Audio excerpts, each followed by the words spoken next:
যে বক্তব্য দেওয়ার সময় তোমার একটা চশমা ছিল, এটা নিয়ে সারা দেশে ব্যাপক আলোড়ন হয়েছে এবং সবাই প্রশ্ন করতেছে যে মহিলা মাদ্রাসার ছাত্রীদের এমন চশমা জীবনে কেউ দেখে নাই।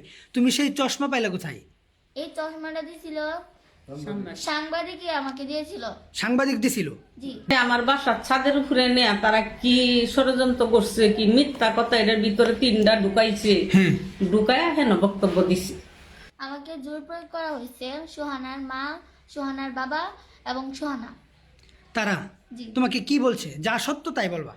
জি, সে বলছে যে তুমি যদি সাক্ষী না দাও তাহলে আমরা জেলে যাব। আচ্ছা। আর বলছে যে এটা বলবা যে 12টার সময় ঘটনা ঘটছে। আমার শুধু বলতেই আছে যে এটা শুধু 12টা বাজেই ঘটছে, 12টা বাজেই ঘটছে। তিনজন আইছে বাসায় 12টার সময়। আচ্ছা। লয়ে গেছে 2:30টার সময়।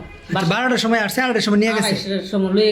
আসসালামু আলাইকুম রহমতুল্লাহ বারাকাতু। প্রিয় দেশবাসী, আপনারা অবগত আছেন শম্ভুগঞ্জের উম্মুল কুরাম মহিলা মাদ্রাসার একটি ঘটনাকে কেন্দ্র করে ষড়যন্ত্রের অংশ হিসাবে গতকাল ষড়যন্ত্রকারীদের একজন সেই ভুক্তভোগী সুমাইয়া আক্তার সোহানার সহপাঠী পরিচয়ে একজন মেয়ের বক্তব্য সোশ্যাল মিডিয়ায় দিয়ে ইতিমধ্যে আবারও আরেকটি ষড়যন্ত্র করেছে। আমরা আজকে চলে এসেছি সরাসরি সেই মেয়ের বাসায়। আমরা কোনো মিথ্যার আশ্রয় নিব না, আমরা সরাসরি সত্যটা জানতে চাইব এবং যে নিরপরাধ তার যেন কোনো শাস্তি না হয়, আমরা সেজন্য আপনাদের সামনে চলে এসেছি। আজকে চলে এসেছি আমরা সেই বাসায়। গতকাল কিভাবে সেই সাক্ষাৎকারটি নেওয়া হয়েছে এবং কি ঘটেছিল আমরা সেটি আজকে তুলে ধরব। আমি প্রথমেই ছাত্রীর গার্ডিয়ান যিনি নানি আছেন, কিভাবে বাসা থেকে নিয়ে গেছে আমরা সেটা জানতে চাইব। আসসালামু আলাইকুম। ওয়ালাইকুম আসসালাম। আপনি রাফার কি নানি? জি। আচ্ছা, গতকালকে রাফার যে বক্তব্য দেখলাম সেই বক্তব্য নেওয়া হয়েছে কোথায়? ওই মাদ্রাসা, রাফিয়ার মাদ্রাসায়। মাদ্রাসায় কি রাফার আপনি একা গিয়েছেন না কেউ নিয়ে গেছে আইসা? নিয়ে গেছে সেরির মা, সেরির বাপ, সেরি যে সেরির লয়ে ঘটনাটা ঘটছে। হ্যাঁ হ্যাঁ। তারা তিনজন আইছে বাসায় 12টার সময়। আচ্ছা। লয়ে গেছে 2:30টার সময়। 12টার সময় আসছে, 2:30টার সময় নিয়ে গেছে। 2:30টার সময় লয়ে গেছে। এই সময় তারা এখানে আপনার বাসায় ছিল? বাসায় ছিল। আচ্ছা। তো বাসায় ছিল, লয়ে গেছে যেন রাফিয়া যা সত্য দেখছে তাই বলবো। হ্যাঁ হ্যাঁ। তো আমি সত্যেরেও কই আমি রাফিয়ারে লয়ে গেছি। হ্যাঁ। রাফিয়ারে আমার বাসার ছাদের উপরে নিয়ে তারা কি ষড়যন্ত্র করছে, কি মিথ্যা কথা, এটার ভিতরে তিনটা ঢুকাইছে, ঢুকায় হেন বক্তব্য দিছে। তখন বক্তব্যের পরে আমি তার রাফিয়ারে প্রতিবাদ করছি যে তুমি এই 3 কথা কইতে বার করলা, সত্যর লগে এই 3 কথা মিথ্যা কথা কইতে ঢুকাইলা।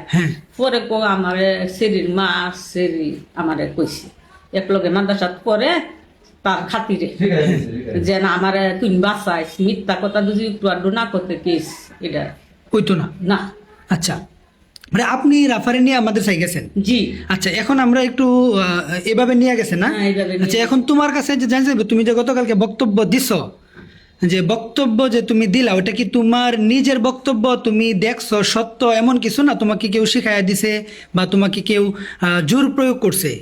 আমাকে জোর প্রয়োগ করা হয়েছে সোহানার মা, সোহানার বাবা এবং সোহানা।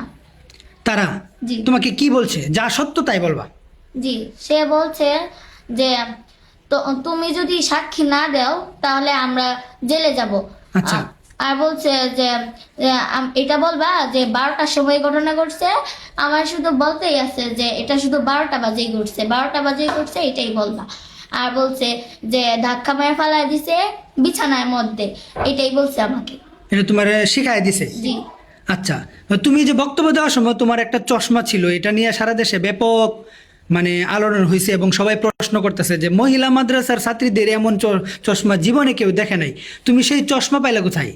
এই চশমাটা দিছিল সাংবাদিকই আমাকে দিয়েছিল। সাংবাদিক দিছিল? জি। যে সাংবাদিক ভিডিও করছে? জি। আচ্ছা, সাংবাদিক তোমাকে দিছিল আর তোমাকে দিয়া আর মেয়ের পরিবার এবং তার মা তারা তোমাকে বুঝায় বক্তব্য দেওয়াইছে? জি। আচ্ছা, ঠিক আছে। এখন কথা হলো, তুমি তো সোহানার সহপাঠী। জি। আচ্ছা, তো এখন তোমার কাছে আমার আবদার হলো, কোনো কিছু শেখানো না, কোনো কিছু তোমাকে বলেও দিব না, সেখানে এ ধরনের কোনো ঘটনা ঘটছে কিনা একবারে সত্য, তুমি একজন সত্যবাদী হিসাবে বলবা, এই ধরনের কোনো ঘটনা কি সেখানে ঘটছে? না, যেগুলা বলছে সেগুলা হুজুরে তাই ছিটকিরি আটকে ধাক্কাও দিছে না, মুখোশ ধরে খালি টান দিছিল, সেটা হচ্ছিল পড়ার কারণে একটু দেরি হয়ে গেছে, তো এটা লয়ে হুজুরে বলতেই পারে। 9টার সময় সে 9টার সময় আসছিল, একটু দেরি হয়েছে, হুজুরে বলতেই পারে। এটাই শুধু। তুমি কি তখন সাথে ছিলা? জি না, আমি রুমে ছিলাম। তো এটার কথা কে বলছে যে যে মুখোশ ধরে টান দিছিল, এটা কে বলছে? এটা সোহানার মাই বলছে। সোহানার বলছে যে, এটা যদি তুমি না বলো তাহলে আমরা এই কেসটা ফেসে যাব।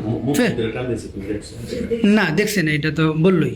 যে আপনি একটা কথা বলতে চাইছিলেন যে রাফা বক্তব্য দেওয়ার পরে, সাক্ষাৎকার দেওয়ার পরে আপনি সাংবাদিককে কি কি বলছেন, কিন্তু আপনার তো কোনো বক্তব্য মিডিয়ায় আমরা দেখলাম না। দিছেন, আমি বলছি, আমি তক্ক করছি যে না হুজুর ভালো, আমার এক নাতিন যে আমি লেখাপড়া করায় বেসাদি দিছি, ওখান আরেক নাতিন আমি 3 বছর ধরে নহিরবা আবার ভর্তি করছি। হুজুর যদি এত খারাপ থাকতো আমরা চোখে পড়লো নইলে আমরা হুজুরের কোনো খারাপ দেখি নাই। এই বক্তব্য দিছিলেন? এই বক্তব্য দিছি। না, আপনার বক্তব্য তো ছাড়ে না। না, এটা তো সারে না, এটা সারলো না কি কারণে? আচ্ছা, এখন যে বিষয়টা হলো, আপনার এখানে পরিবার আছেন, আপনি আছেন, আপনার নাতিন আছে, আপনার এখানে আরো কয়েকজন আছে, মানে আপনার পরিবার নিয়ে এই যে একটা মিথ্যা সাজায়া একটা ভুলভাল বক্তব্য দেওয়াইছে, আপনার পুরা পরিবারের তো মানহানি হয়েছে। এইটার আমি বিশ্বাস চাই। হ্যাঁ, এইটার আমি বিশ্বাস চাই। এটা বিচার চান? হ্যাঁ, মিথ্যা হ্যাঁ কথা। অবশ্যই, কারণ একটা পরিবারের মান তো অনেক দামি জিনিস। ঠিক আছে, হুজুরের ধন্যবাদ। তো গেছে গেছে, এখন আমরা যাইতেছি।